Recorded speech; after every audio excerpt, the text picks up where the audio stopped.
राज्यात कंत्राटी पद्धतीने सरकारी नोकर भरती आणि शाळा तसेच प्राथमिक आरोग्य केंद्र खाजगी पद्धतीने चालवायला देण्याचा लोकविघातक निर्णय तात्काळ रद्द करण्याची मागणी संभाजी ब्रिगेडच्या वतीने जिल्हाधिकाऱ्यांकडे निवेदनाद्वारे करण्यात आली आहे। लाखो युवकांचे भविष्य पायदळीत उडवण्याचे काम सरकारने करू नये, अन्यथा संभाजी ब्रिगेडच्या वतीने मोठे आंदोलन छेडणार असल्याचा इशारा संभाजी ब्रिगेडच्या वतीने देण्यात आलाय।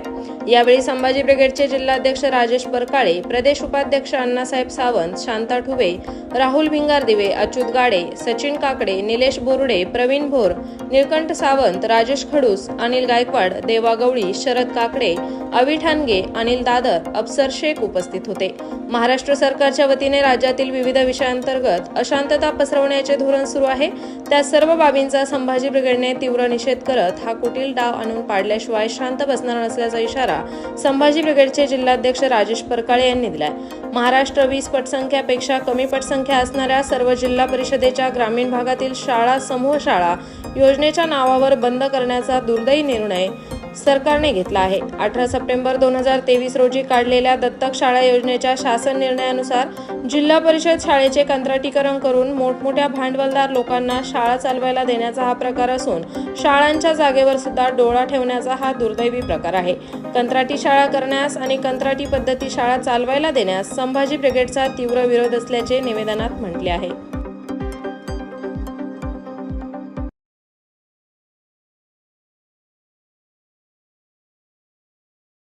आत्ता जे आपल्या सरकारने जे गव्हर्नमेंट प्रॉपर्टीचं जे खाजगीकरण करण्याचं जे सुरू केलं आहे, म्हणजे सतत वेगवेगळ्या आपण न्यूज ऐकत असतो, याचं खाजगीकरण झालं त्याचं आणि तेही समाजातील बड्या उद्योजकांना माझं तर असं म्हणण्यात येतं की विकलं असं म्हटलं तर त्याच्यात काही चुकीचं ठरणार नाही आहे। तर ह्याचा सर्वात जास्त जर तोटा त्याचा जर सफर होत असेल तर तो समाज होतोय आणि तोही गरीब। शाळा असतील, कॉलेज असतील किंवा सर्व्हिस नोकऱ्या असतील, याच्यावर त्यांच्यावर अन्याय होतो एक प्रकारचा।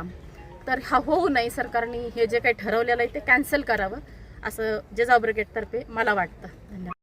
महाराष्ट्र गव्हर्नमेंटने जो निर्णय घेतलेला आहे की कंत्राटीकरण करण्याचा, तो निर्णय हा सर्वसामान्य लोकांना न परवडणारा आहे किंवा त्यांच्या जीवाशी खेळण्याचा निर्णय घेण्यात आलेला आहे की मोठमोठ्या लोकांच्या घशामध्ये गव्हर्नमेंटची प्रॉपर्टी घालायची आणि त्याच्यानंतर हुकुमशाही आणायची, हा त्यांचा डाव आहे आणि हा डाव संभाजी ब्रिगेड उलथून टाकल्याशिवाय राहणार नाही।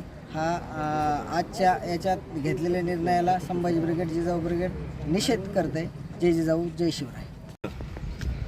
सन्माननीय मुख्यमंत्री महोदयांना एक निवेदन देण्यात आलं, जिल्हाधिकारी अहमदनगर यांच्या मार्फत ते निवेदन आम्ही पाठवलं आहे। या विषय असा आहे की आता शासनानं नोकऱ्यांचं कंत्राटीकरण करण्याचा निर्णय घेतला आहे, शाळांचं कंत्राटीकरण आणि त्यानंतर खाजगीकरण करण्याचा निर्णय घेतला आहे, शाळा बंद करण्याचा निर्णय घेतला आहे।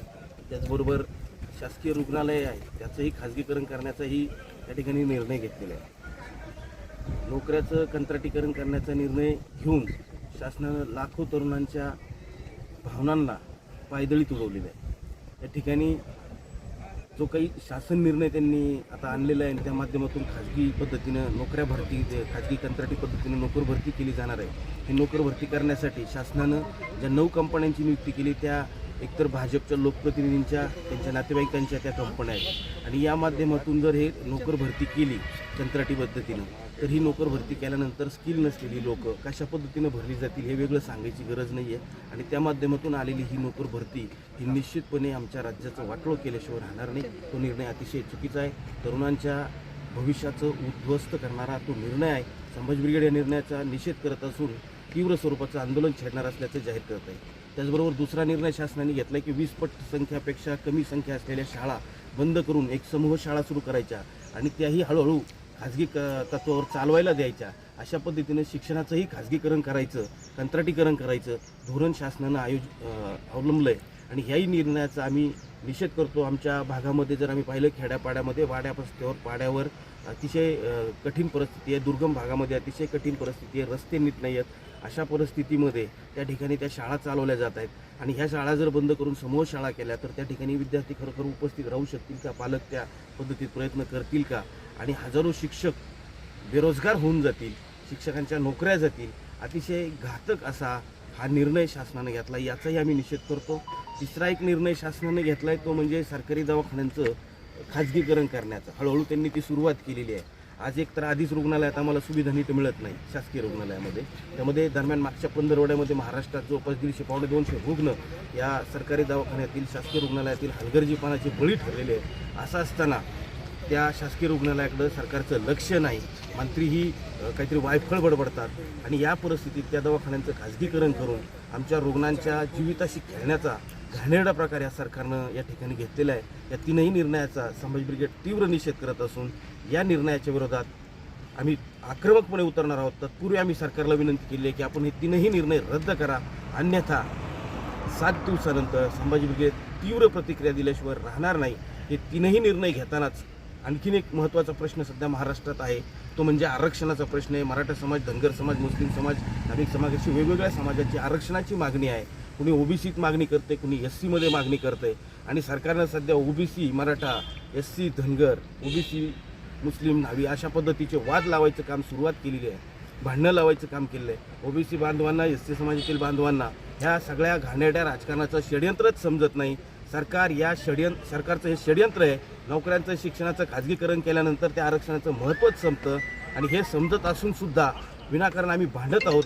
भांडण्याऐवजी माझी सर्वांना विनंती आहे, या विषयावर जागृत व्हा आणि या निर्णयांच्या विरोधात आपण या पुढच्या काळामध्ये आक्रमकपणे रस्त्यावर उतरा अशी विनंती मी समाज बांधवांना करतो. संभाजी ब्रिगेड मात्र तीव्र प्रतिक्रिया. त्यामध्ये देवेंद्र पंतांना कष्टकरी, शेतकरी, कामगार, विद्यार्थी, तरुण, वयोवृद्ध या सर्वांचं आणि समाजाचं जे उद्ध्वस्त करण्याचं काम सुरू केलेलं आहे, त्यांचं मिशन 2024चं टार्गेट डोळ्यासमोर ठेवून हे अतिशय घाणेरडं उद्योग ते करतायत आणि याचा भांडाफोड येत्या 7 दिवसामध्ये पत्रकार परिषदेच्या माध्यमातून हे कंत्राटीकरणाचा निर्णय असेल, खाजगीकरणाचा निर्णय असेल, वेगवेगळ्या प्रश्नांना, आरक्षणाच्या प्रश्नांना कशा पद्धतीने खेळवलं जातं आहे, कशा पद्धतीने समाजामध्ये धर्मामध्ये हे भांडणं लावत आहेत, या सर्वच बाबींचा भांडाफोड त्या 7 दिवसामध्ये पत्रकार परिषदेच्या माध्यमातून संभाजी ब्रिगेड केल्याशिवाय राहणार नाही.